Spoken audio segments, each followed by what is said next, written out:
Hello everyone and welcome to the video lecture on differential equation. In this video lecture we shall study few more important applications of differential equation to electrical circuit. So let's begin with let's recall first of all the basic formulae required to deal with the electric circuits. So the first one is, what is the voltage drop across the resistance? That is I into R. Then voltage drop across capacitance C is Q by C, where Q is the charge, and on similar line the voltage drop across inductance is L into di by dt, where the charge and the current are related by I is equal to dq by dt. So with this basic formula we need one more. What is that? The Kirchhoff's voltage law. So Kirchhoff's voltage law says that you have to add the voltage drop across each elements. So elements of the circuits are resistance, capacitance and inductance. So we will find the voltage drop across all these elements, and these voltage drops are then get added and equated to the applied voltage. That is what the Kirchhoff's law speaks about. So let's have the first example.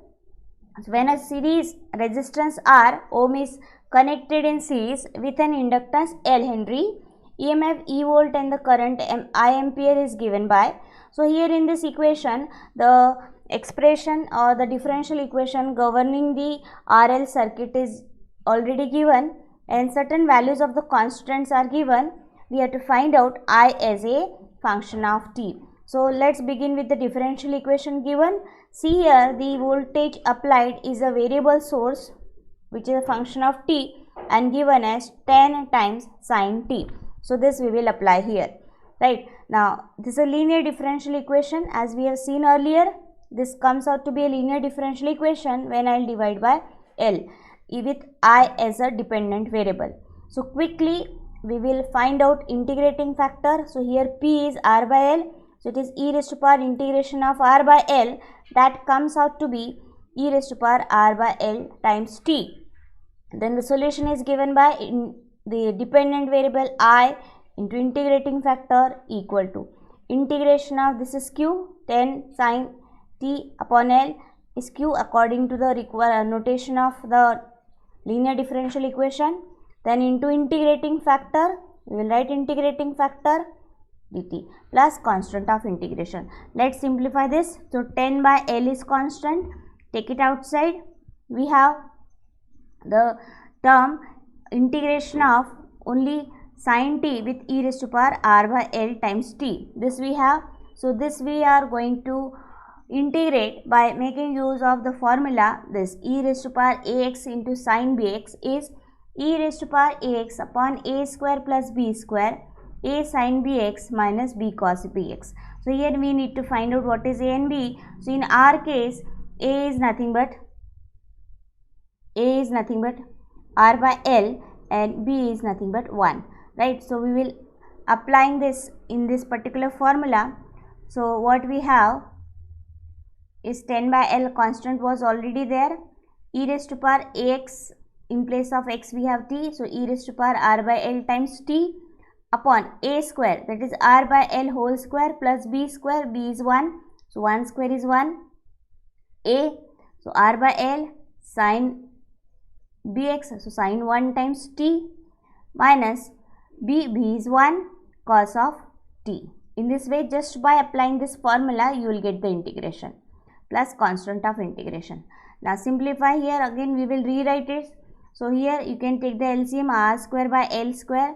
Then taking LCM, so it will become R square plus L square by L square, out of which one L will get cancelled and L will go in the numerator, right? Remaining terms as it is. Now our aim is to find out A, constant A.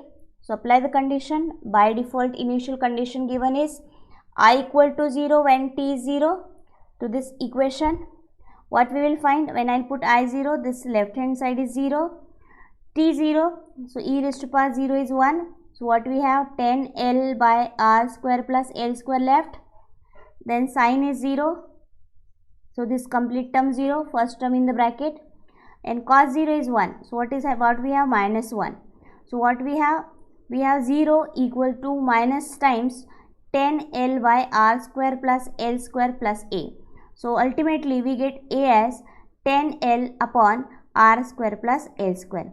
Putting this in this equation for A, we have such type of expression, and this is nothing but the desired expression for the current. If you wish, you can further divide this expression by e raised to power R by L times T.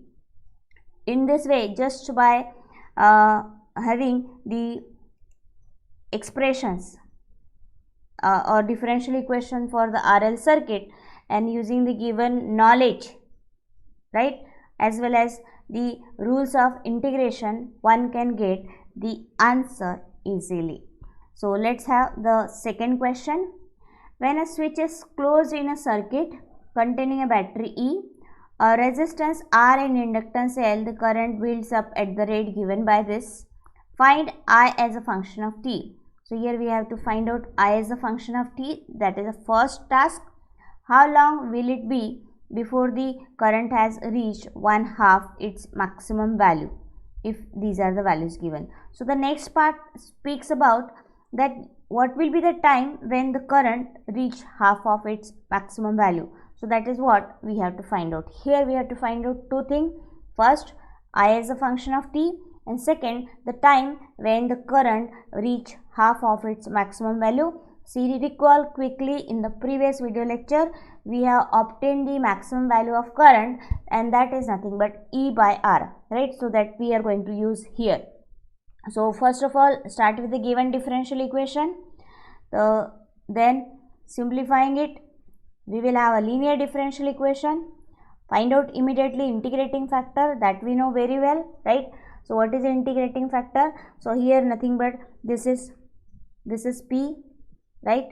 This is P as per the notation of linear differential equation. This is Q. So integrating factor is given by the formula e raised to power integration of P with respect to independent variable, which is T here. So then substituting P, so integrating factor will become e raised to power integration of P is R by L T. Now R by L being constant, take it outside, so it will be e raised to power L constant integration of 1 is T. In this way we will get the integrating factor. Now once we obtain this, we will go for the solution. Solution is I into integrating factor is equal to integration of Q. Q just now we have seen is E by L. So therefore E by L into integrating factor integration with respect to T plus constant of integration. Now simplifying it. So after simplification we have such type of expression. This derivation part we have seen so many times in the previous video lecture. So I will not go in detail in the simplification part, right? So applying conditions, you will get AS minus E by R. Substituting this in equation number 2, we have the expression for I, that is I as a function of T, as I is equal to E by R into 1 minus e raised to power minus R by L times C. So this is what we have as a function of T. That is the first requirement of this example. Now call it as equation number 3. Let's go for the time evaluation. So for this we need a maximum value of current, as we know is nothing but E by R. This you can see here, that when the time t tends to infinity, so this second term vanishes, it becomes 0. So the value of I will be E by R, and which will be a maximum value of the current. So which I am denoting the maximum value of current by the symbol I max, which is E by R. Now the current in the circuit, it will be half of its maximum value after t equal to say capital T second, right? So we wish to find out what is this value of capital T. So obviously we are assuming current is half at when t equal to T. So what we will do, we will substitute here in equation number 3 the half of the maximum value, right, and t as capital T. So condition given over here is what? What is the condition given? What condition we are applying here? So condition is that I is equal to half of I max when T is equal to capital T, right? So this is the condition we are applying here in equation number 3, right? So what it becomes? So it becomes I max, half of I max equal to E by R and capital T as small t as capital T. So half of I max is half of E by R equal to this, all the expression as it is, small t will become capital T, right? Simplify. So what you will find? You will find that here E by R will get cancelled. This complete expression, what is left? Half equal to 1 minus e raised to power minus R by L times capital T. Simplify it because we need the value for capital T. So let's shift the terms here and there. So I will bring this in the left hand side, take this half in the right hand side. Now, so this reduces to half. So we have e raised to power minus R by L times T equal to half. Let's take a log with base e on both the side. So obviously this e will get cancelled. We are having minus R by L times capital T equal to log of half, right? Obviously the base of this logarithm is nothing but e. Okay, now log of half can be further written as, I can write log of half as, you can write it as log of 2 raised to power minus 1, and which can be written as, by applying law of logarithm, as minus log of 2. Okay, so log of half is minus log 2. So this will give you, after simplification, the expression for t will come out to be L by R log 2. Okay, now here certain values for constants are given, which we will use here. So what are the values given? L is 0.1 and R is 100 is required here.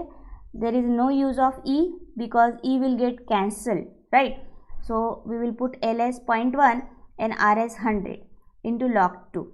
Now when you will simplify this, you will find that the value of T comes out to be 0.0069315. So when T takes this much value, then the maximum current will be half of it, right? So this is the required time at which the current reaches half of its maximum value. So I hope this problem is clear to you all. In the next video lecture, I will come up with few more important examples on application of the differential equation to electric circuits. Till then, keep watching, keep learning. Thank you all for watching the video.